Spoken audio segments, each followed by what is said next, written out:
Well, it has been 50 years since President Lyndon Johnson launched a war on poverty. The program I shall propose will emphasize this cooperative approach to help that 1/5 of all American families with incomes too small to even meet their basic needs.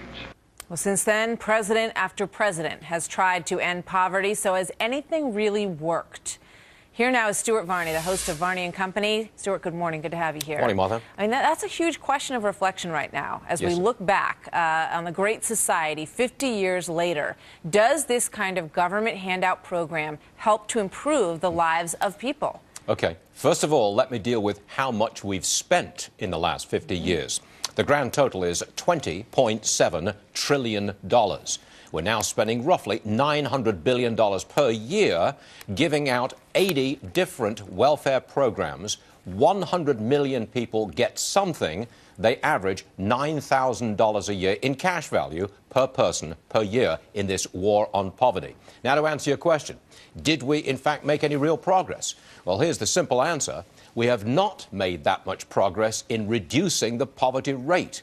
15% of Americans are still in poverty. It's roughly the same level as it was back in 1964.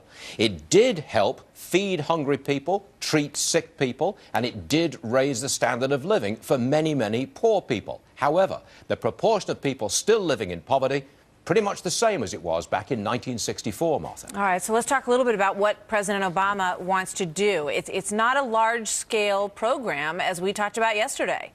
Well, he is extending the war on poverty and is increasing the amount of money that's spent on it. He wants to extend unemployment benefits, for example. He has changed the rules on the earned income tax credit. That's cash welfare. He's changed the rules on availability of food stamps, enhancing that program so that now nearly 49 million people get food stamps. So the president has expanded the war on poverty, but at this point, it's not had a noticeable effect on poor people in the United States. We still have the buying power of poor people down in the last 5 years, and middle-class people, they too have found that their buying power is squeezed.